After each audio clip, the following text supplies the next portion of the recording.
Y bueno, ahí para el suelo cemento no están las reacciones químicas. Acá está. Bueno, pero nosotros sabemos cuáles son las reacciones químicas del suelo cemento. Mira, yo te muestro una cosa. ¿A eso te referí?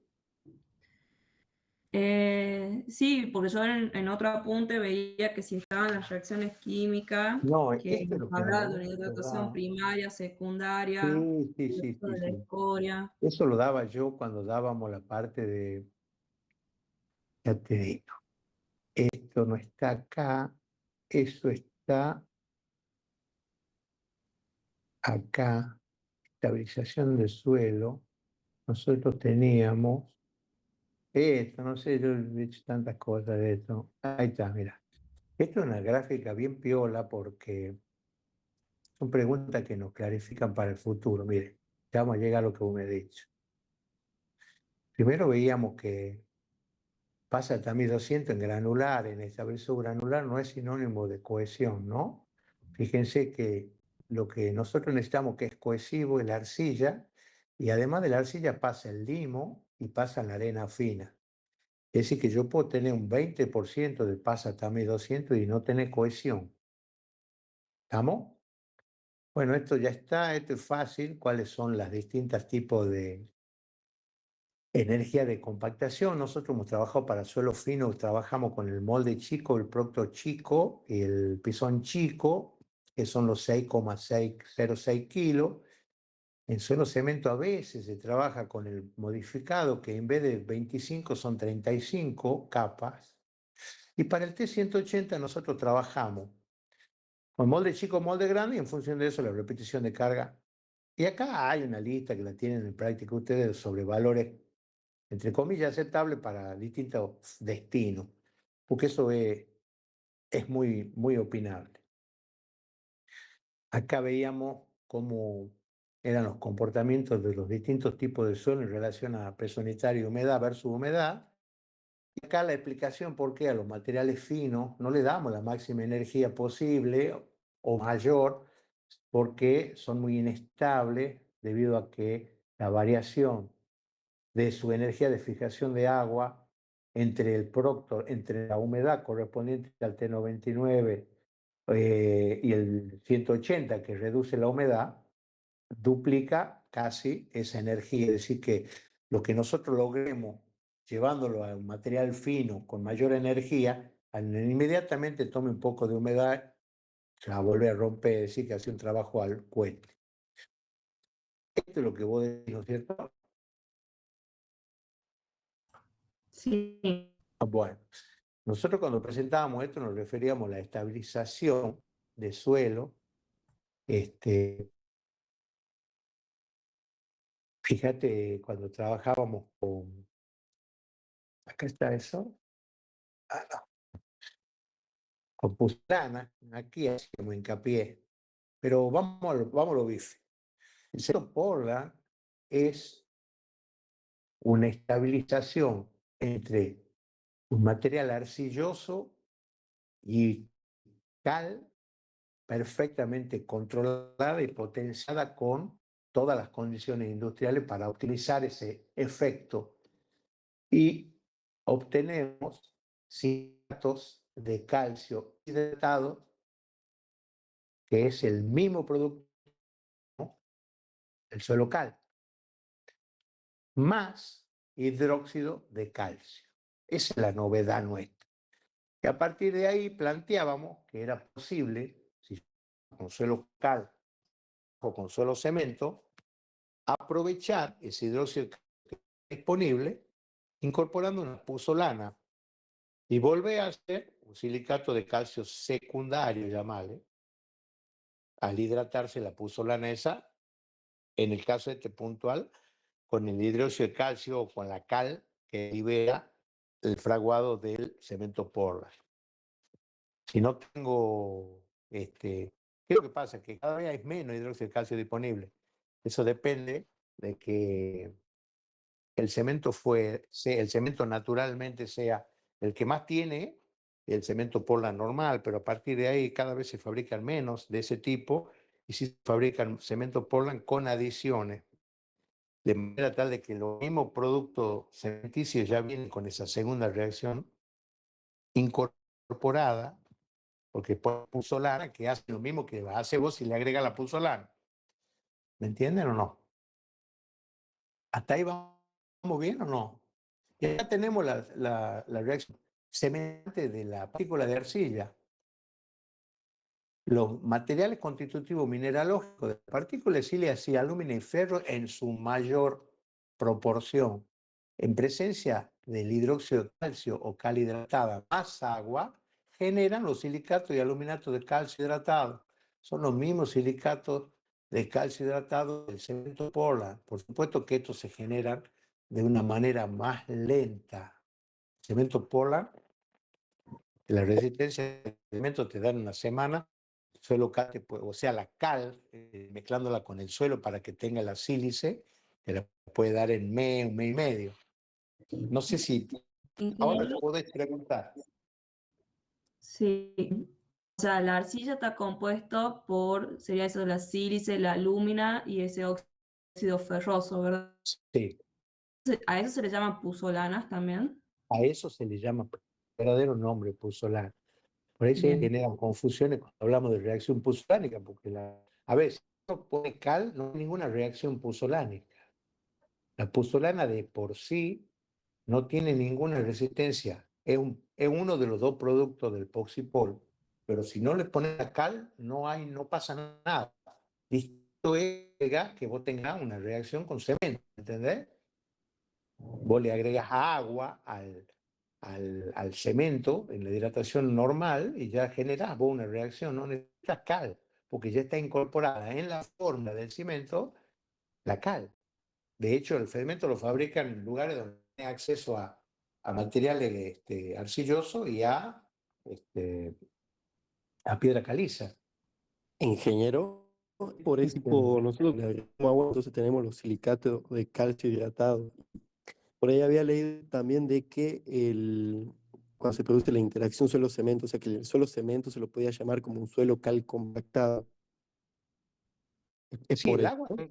el agua significa que se genera el fraguado.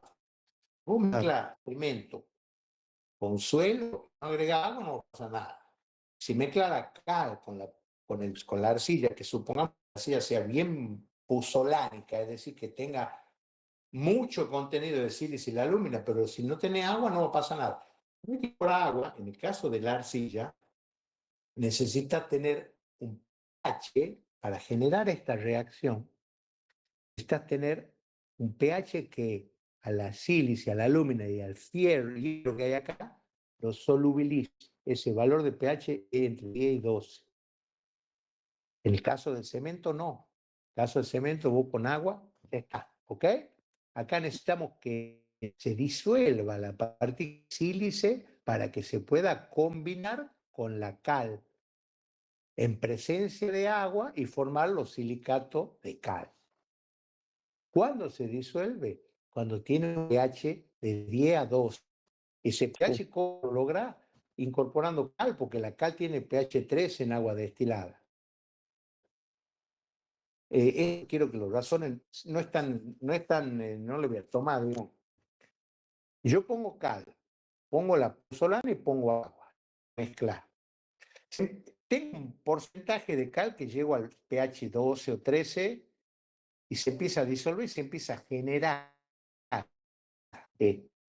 silicato de calcio, empieza a generar cemento romano, le llamemos, ¿quiere?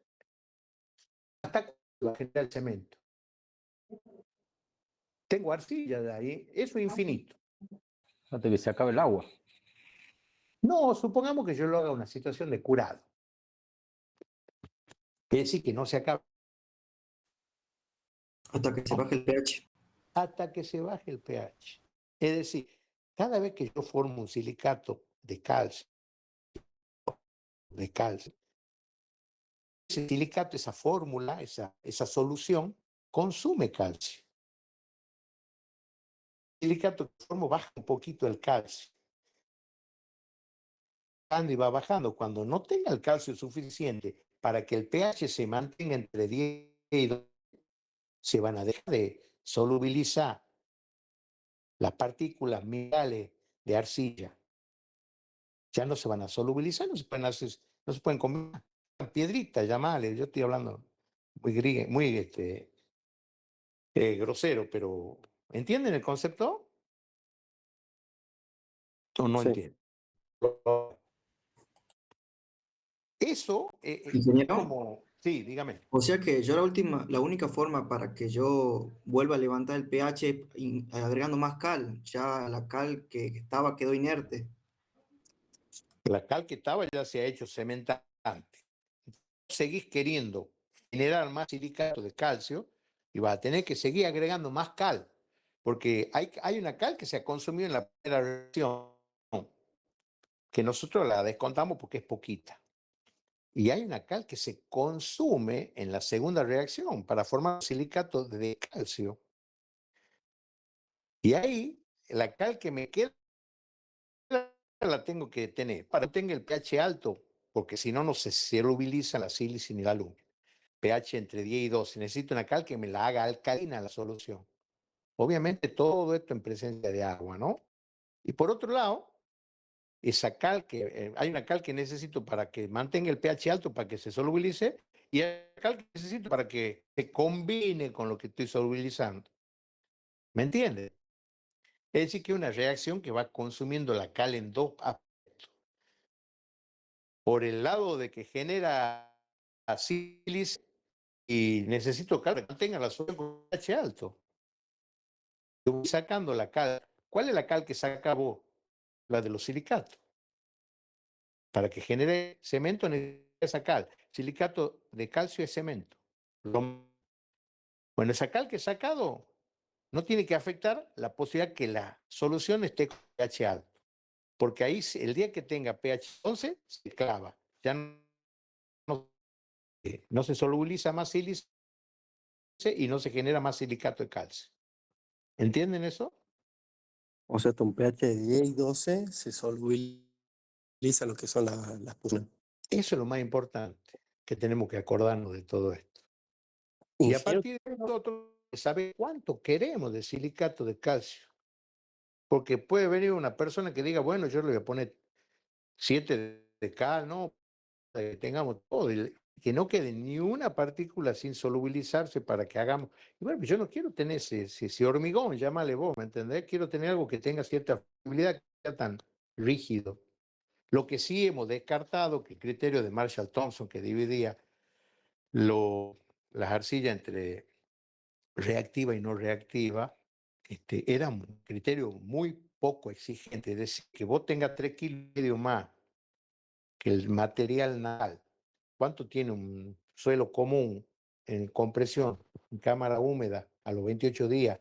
1 kilo, 2 kilos, ¿no? 1,5 kilos.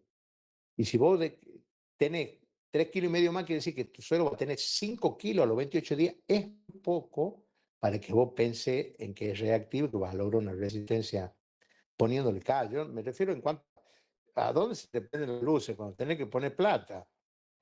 Si yo voy a poner plata, voy a poner cal, voy a asegurar que el material responda. ¿Y cómo me aseguro? Obviamente viendo en el laboratorio. A partir de ahí yo decidiré cuál es la que yo quiero. No quiero tanta rigidez, quiero menos, ponerle 4 de cal. En vez yo he hecho ensayo capaz que hasta el 10% de cal. Ya acepto 4. Sí, Ingeniero, yo tengo una anotación de clase que no puedo entender qué quise poner. Puse arcilla unificada en el suelo cal se daba cuando los cationes desplazaban los de las otras partículas. Y después abajo de eso tengo acción cementante del suelo, las partículas son recubiertas, no individualmente. la primera acción es ¿cómo es la que, discúlpeme, la repítame? La arcilla unificada en el suelo cal se da cuando los cationes desplazaban los de otras partículas. Claro, eso hemos estado viendo el viernes, acá creo, el jueves. Hay varias teorías de la primera reacción de por qué se agrupan o se aglutinan o floculan, todos esos términos utiliza, y uno queda medio. Y la primera reacción que se hace rápidamente en horas logra cambio. un único cambio.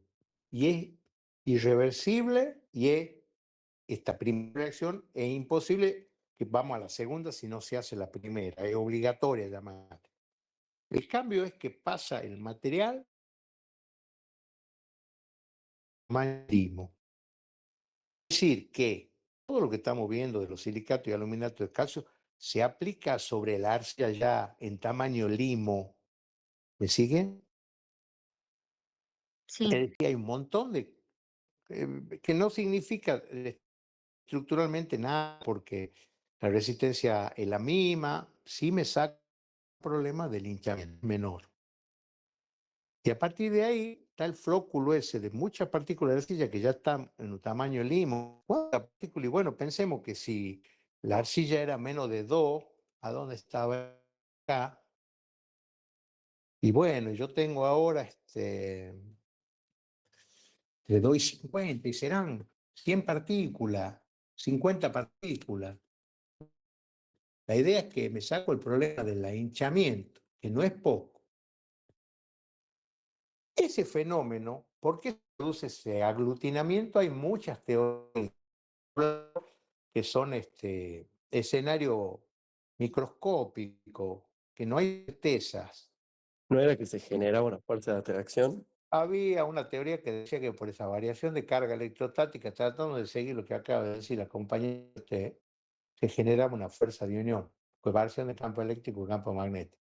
¿Por qué? Porque los iones calcio son bivalentes, es decir, son cationes bivalentes, y reemplazan todos los cationes monovalentes que se encuentran fijos en la partícula, hidrógeno, sodio, potasio, hierro, en el seno del suelo. Y esa variación de carga genera fuerza de unión. Otros dicen de que al tener un solo componente fijo en la superficie de la partícula de arcilla, genera una situación más estable que permite que las partículas se aglutinen.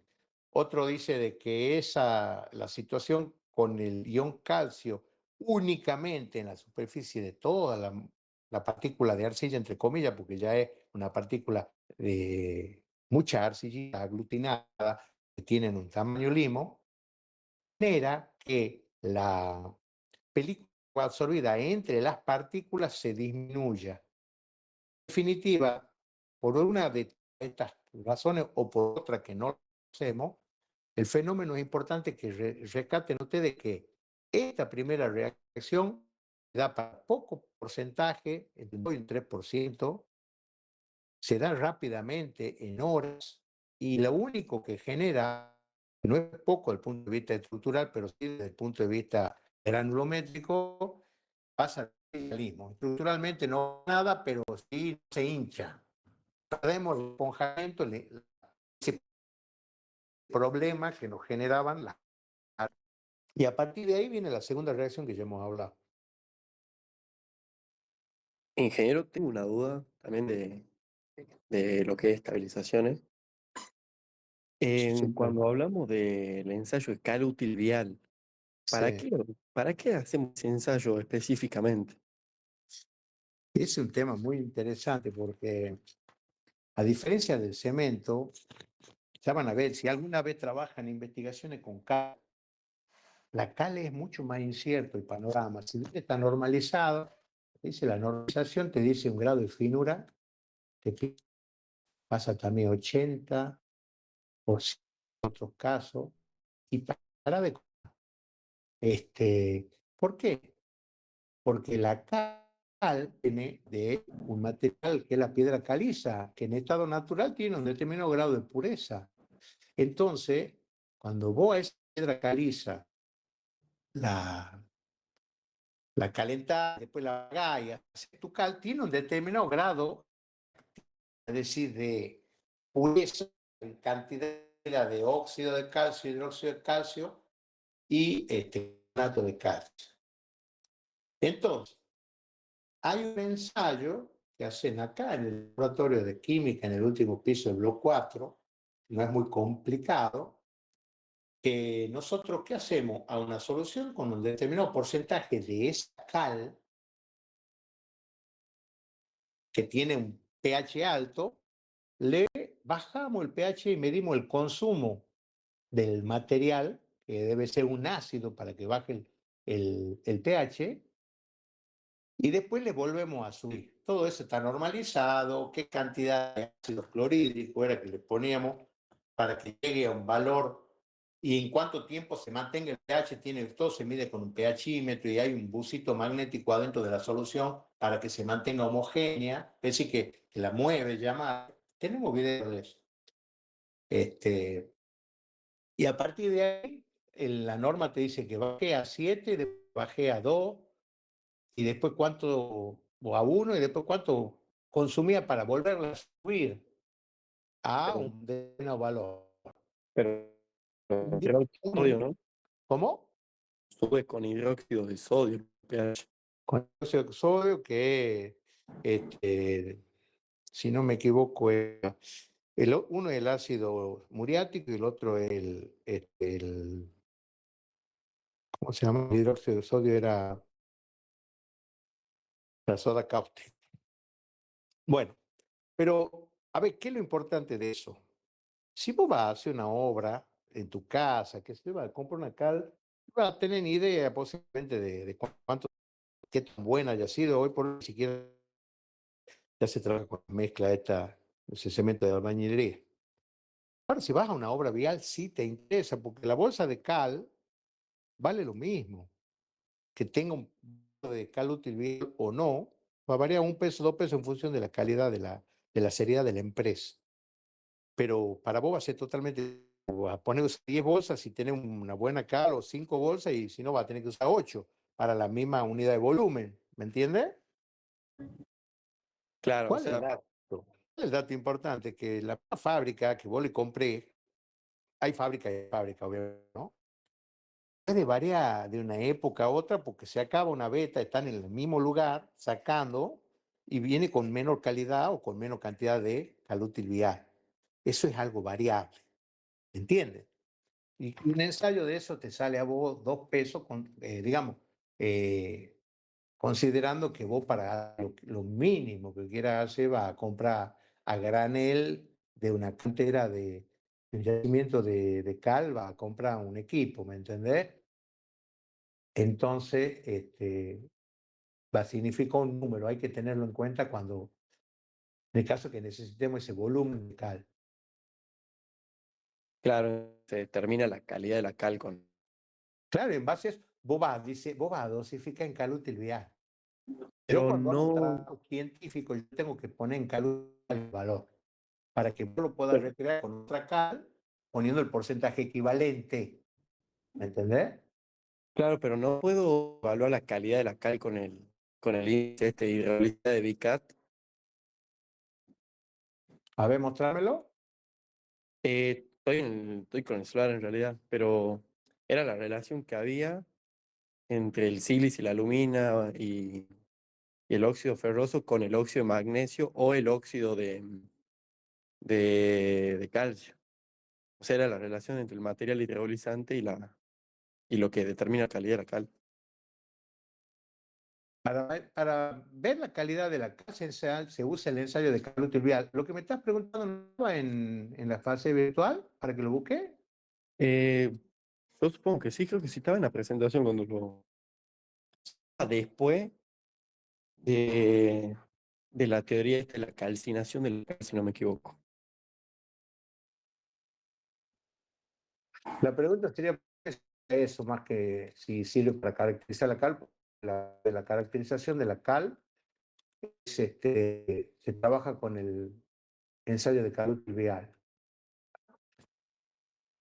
Bueno, ¿qué otra cosa, chicos? Acá está, miren, el ensayo de cal útil vial. Aquí están lo que se necesita. No sé si he hecho fijaciones. Hay un pHímetro ahí. Pone la cal con el agua destilada. Y él tiene un colorante para verificar los valores de pH. Y eso que ven ahí es el busito que da vuelta, que mantiene la solución en la determinada homogeneización, digamos.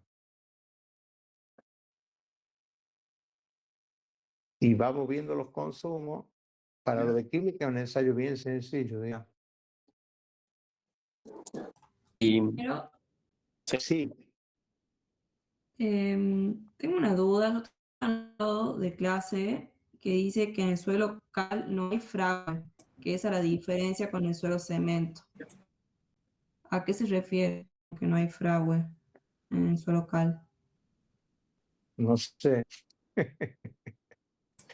No, o sea, la palabra fragua yo creo que hace mención a, cuando uno habla del cemento, vos pones cemento más agua y se genera el silicato de calcio.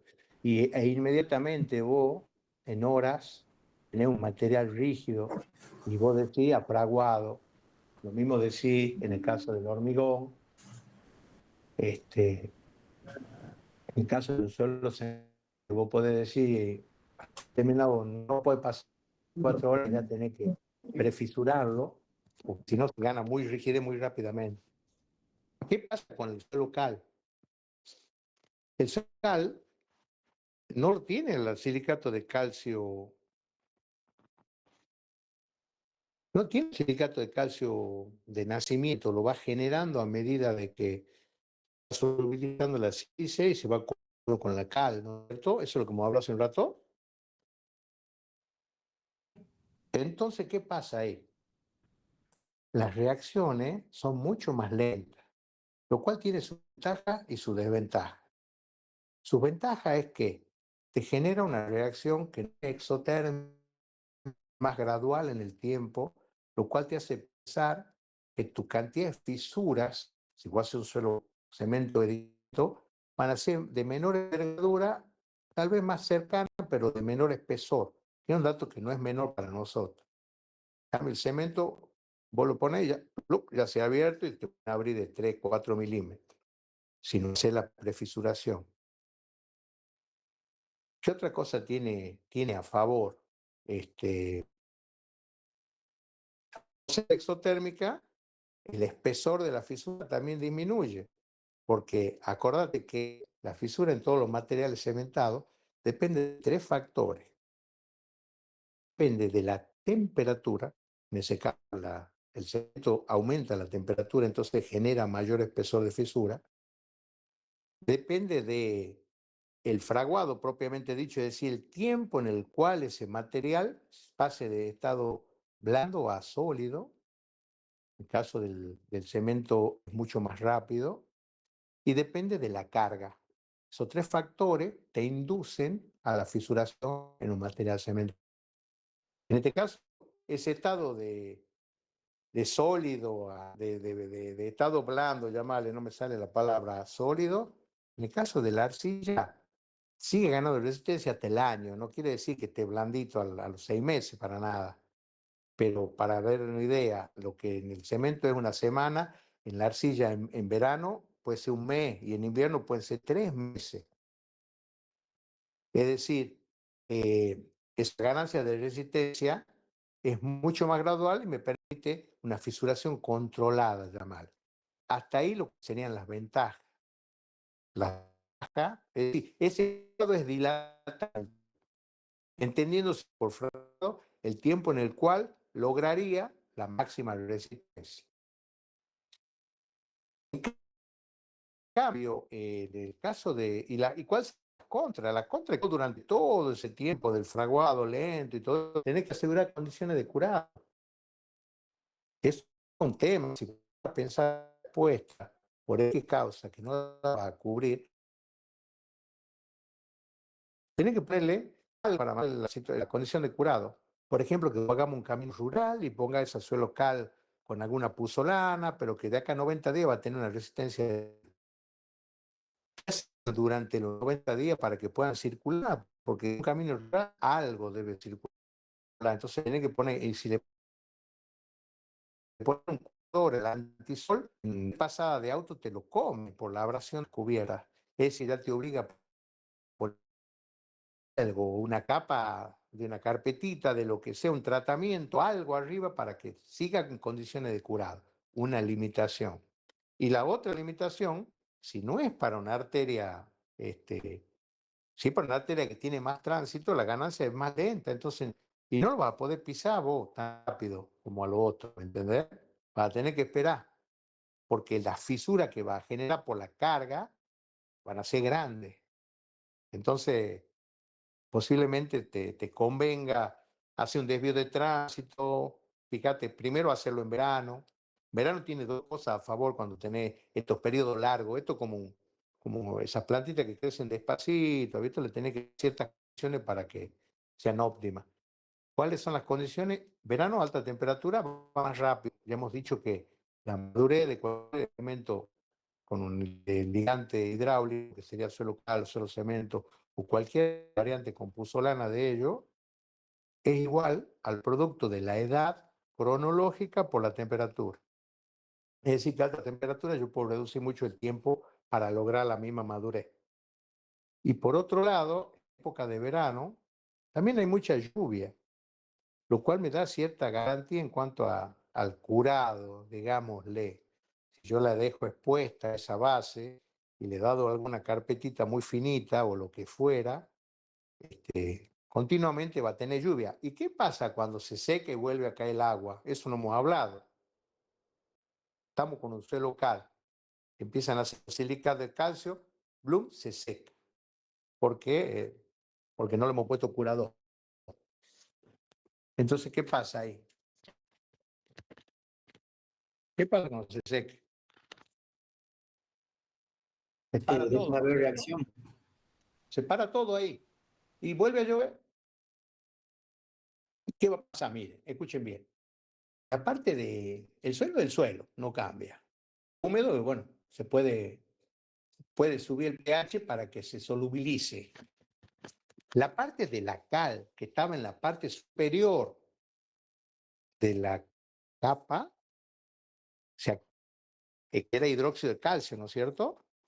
En contacto con la atmósfera, con el CO2, se ha transformado en un carbonato de calcio que es un cementante débil.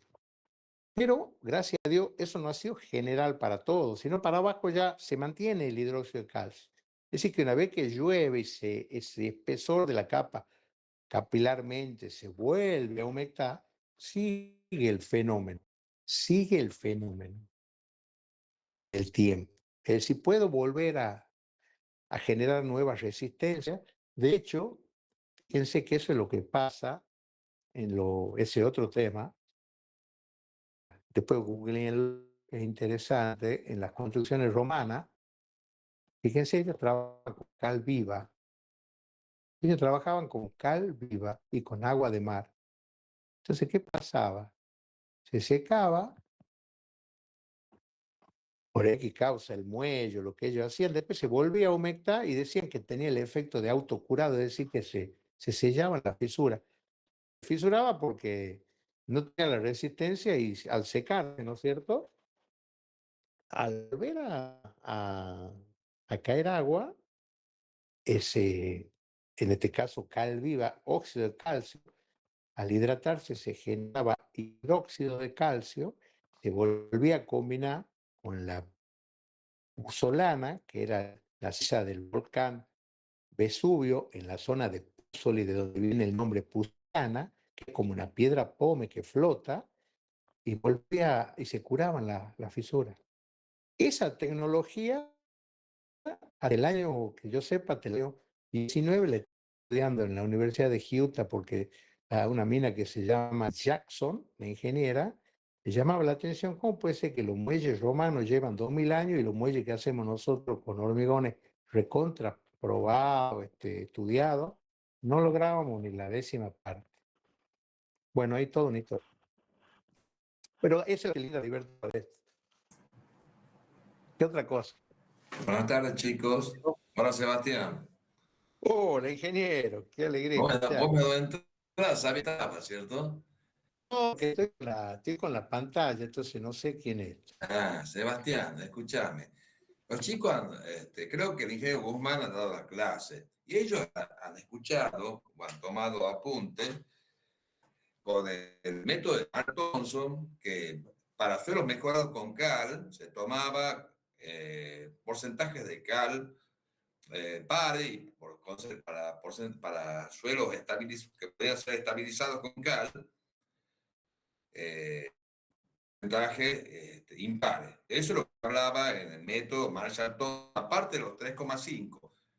La cuestión es que de Marshall-Thompson y seguramente de la clase sale que hay suelos que pueden ser solamente mejorados con cal y otros suelos que pueden realmente ser estabilizados con cal.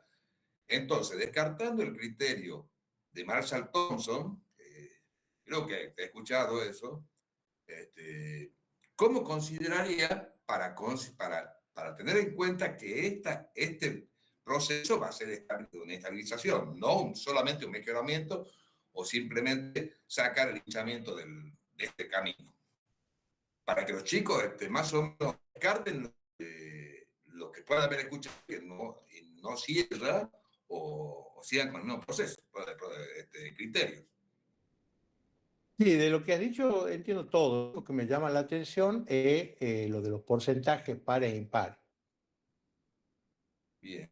Entonces, Es ¿cómo decir, hacer, ya que has explicado todo, cómo hacer para decir de entrada, este suelo va a ser solamente mejorado con cal? No va a poder nunca estabilizar cal. Algo que yo le ponga, que se lo puso lana.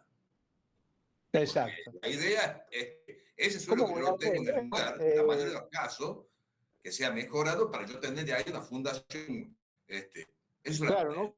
Nosotros, sí, sí, te entiendo. Nosotros empezamos cuando hacemos un diseño de la estructura, vamos a saber si tenemos, estamos en Rosario, que no hay bases granulares, subbases granulares, están muy acostumbrados a trabajar con estabilizado suelo cal, suelo cemento. A partir de ahí voy a tener una variable que va a ser suelo, que no la puedo tocar, es decir, la subrasante, y la otra variable es el tránsito. Y puede haber un tercer dato que es el tiempo que necesito tener en funcionamiento. Ese va a ser los datos con los cuales yo me voy a sentar y voy a diseñar. Dicho esto, a mi suelo, yo considero que el criterio de Marshall-Thompson entre suelo reactivo y no reactivo es muy poco exigente. No lo puedo descartar Marshall-Thompson porque no me da cuero ni siquiera para primero tener los premios y las menciones que tiene, y sobre todo en la época en la cual él hizo las investigaciones, con los pocos medios que había, lograr esos grados de avance. Eso, en base al resultado que nosotros sí tenemos en el laboratorio, me permito opinar que el criterio de que denominar que un suelo es reactivo cuando logra a los 28 días una ganancia de 3,5 kilos es muy poco exigente. Dicho así, no, yo si tengo 3,5 kilos lo consideraría muy poco reactivo. Nosotros hemos hecho trabajo y hemos mostrado, esto uno puede hablar con cierta tranquilidad porque no es las leyes, puede haber un error, sino que como resistencia a 28 días en 5% de cal que superaban los 25 kilos. Es casi más de 10 veces lo que planteaba como resistencia para que se reactive. Ahora, ¿cómo sería vamos a la pregunta que ha hecho el ingeniero Rodríguez, muy interesante. ¿Cuál sería el criterio? Y yo voy a proponer una lectura. Trabaje con el método que trabaje. Yo voy a decir, a ver, esta base del suelo cal, yo quiero que tenga, para entrar en el abaco, necesito, qué sé yo, una resistencia a compresión a 28 días de 10 kilos por centímetro cuadrado. Y esa va a ser mi condición de diseño, o la que yo suponga. Si trabajo con un método empírico mecanicista, posiblemente pueda trabajar con más tranquilidad en cuanto a que juego con estructuras flexibles.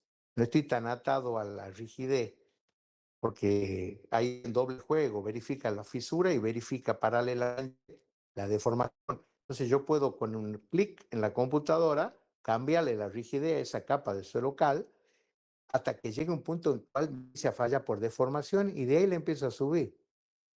¿Hasta dónde? Y hasta que tengo una rigidez necesaria para que no se deforme, y esa mínima rigidez va a ser la que me va a dar la mayor flexibilidad, cuando va a dar la mayor resistencia a fatiga o la menor fisuración.